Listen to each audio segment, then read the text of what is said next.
దమ్ముంటే కొడంగల్లో పోటీ చేయి, డిపాజిట్ కూడా దక్కనివ్వం, మజ్లీస్ గోడ మీది పిల్లి. అక్బరుద్దీన్కు కేంద్ర మంత్రి బండి సంజయ్ సవాల్ చేసిందట. ఎవరు మొన్న రేవంత్ రెడ్డి అన్నట్టున్నారు, ఏమని, కొడంగల్లో పోటీ చేస్తే నేనే గెలిపిస్తా, ఇంకేదో డిప్యూటీ సీఎంని చేస్తా, కాంగ్రెస్లోకి వస్తాను ఏదో మొన్న అసెంబ్లీలో కామెంట్ చేసినట్టున్నాడు.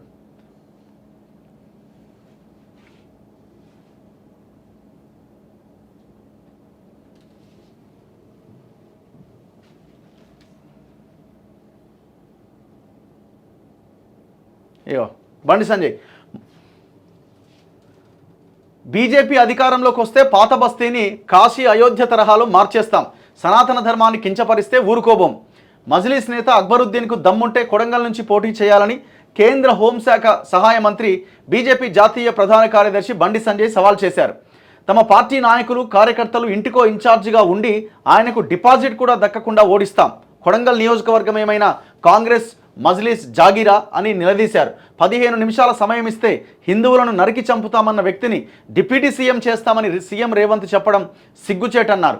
ఆదివారం ఆయన చార్మినార్ భాగ్యలక్ష్మి అమ్మవారిని దర్శించుకొని ప్రత్యేక పూజలు నిర్వహించారు. లాల్ దర్వాజా సింహవాహిని అమ్మవారిని దర్శించుకొని బంగారు బోనం సమర్పించారు. పాత బస్తీలోని పలు ఆలయాలు సందర్శించారు. ఈ సందర్భంగా సంజయ్ మాట్లాడుతూ బీజేపీ అధికారంలోకి వస్తే లాల్ దర్వాజా సింహవాహిని అమ్మవారి ఆలయాన్ని అభివృద్ధి చేస్తామన్నారు. కాశీ అయోధ్య తరహాలో పాత బస్తీ రూపురేఖలు మారుస్తామన్నారు. లాల్ దర్వాజా అమ్మవారి ఆలయానికి 10 కోట్లు కేటాయిస్తామని, గత పాలకులు హామీ ఇచ్చి విస్మరించారని, వారికి ఏ గతి పట్టిందో ప్రస్తుత పాలకులు గుర్తుంచుకోవాలని సూచించారు. కాంగ్రెస్ ప్రభుత్వం రంజాన్ పండక్కి 33 కోట్లు కేటాయిస్తే పాత బస్తీలోని 24 దేవాలయాల కమిటీల నిర్వహణకు 5 లక్షలు ఇచ్చిందని, బోనాలు, గణేష్, దసరా ఉత్సవాలకు ఎందుకు నిధులు ఇవ్వరని ప్రభుత్వాన్ని నిలదీశారు. సో ఇట్లా ఒకవైపున అక్బరుద్దీన్ మజ్లీస్ మీద, ఇంకోవైపు రేవంత్ రెడ్డి మీద ఫైర్ అవుతున్నారు బండి సంజయ్. నేను వాస్తవాలు మాట్లాడితే మతతత్వం అంటారా, బరాబర్ మాట్లాడతా, నేను ఏ మతాన్ని కించపరచలేదు, సనాతన ధర్మాన్ని అవమానిస్తే ఊరుకునే ప్రసక్తే లేదు అని తేల్చి చెప్పారు. పాత బస్తీలోని యాకత్పుర, కోమటివాడ, చందూలాల్, బారాదరి ప్రాంతాల్లో బోనాలు జరుపుకునే పరిస్థితి లేదని ఒక పెద్ద ఆయన వాపోయిండు. అలాంటి వారందరికీ నేను హామీ ఇస్తున్నా, బీజేపీ అధికారంలోకి రాగానే ప్రతి వీధిలో బోనాలు అధికారికంగా నిర్వహిస్తాం, భాగ్యలక్ష్మి అమ్మవారి ఆలయాన్ని గోల్డెన్ టెంపుల్గా చేస్తామని ప్రకటించారు.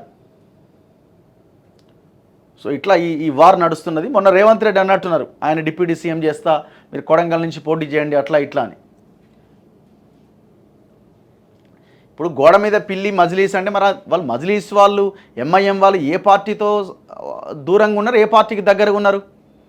All parties. చివరికి బీజేపీ మీద కూడా విమర్శలు వచ్చినాయి గతంలో. యూపీలో కానీ మహారాష్ట్రలో కానీ విపక్షాలు గెలిచే దగ్గర ఎంఐఎంని బరిలోకి దింపారు, వాళ్ళతో లోపాయికార ఒప్పందం అని వీళ్ళు మాట్లాడుతూ ఉంటారు. ఇక కాంగ్రెస్, బీఆర్ఎస్ అయితే వాళ్ళు ఓపెన్ పొత్తే ఉంటుంది వాళ్ళది కూడా. మరి దీనికి కూడా ఆన్సర్ చెప్పాలి కదా. బీజేపీని మతతత్వం అనే కాంగ్రెస్ కానీ బీఆర్ఎస్ కానీ మరి అదే మజ్లీస్తో ఎట్లా పొత్తుకెళ్తారు? మరి అది కూడా మతతత్వమే కదా. ఇది పర్ఫెక్ట్ క్వశ్చనే, దాంట్లో ఏం డౌట్ లేదు. వాళ్ళు కూడా మొత్తం ఇంకొక వర్గాన్ని కించపరిచే మాటలే మాట్లాడతారు వాళ్ళు కూడా. మరి ఇది కూడా మతతత్వమే కదా. సో అందుకే ప్రజల్లో ఏమైపోతుంది అంటే ఏ పార్టీని చూసినా ఏమున్నది, అంతా ఒకటే. ఎవడికి వాడు రాజకీయాల కోసం, వాళ్ళ యొక్క సొంత లాభం కోసం, వాళ్ళ పార్టీ దానికోసం పనిచేస్తారు తప్ప ఇందులో పబ్లిక్ యాంగిల్ అనో లేకపోతే ఇంకోటనో ఉండదు.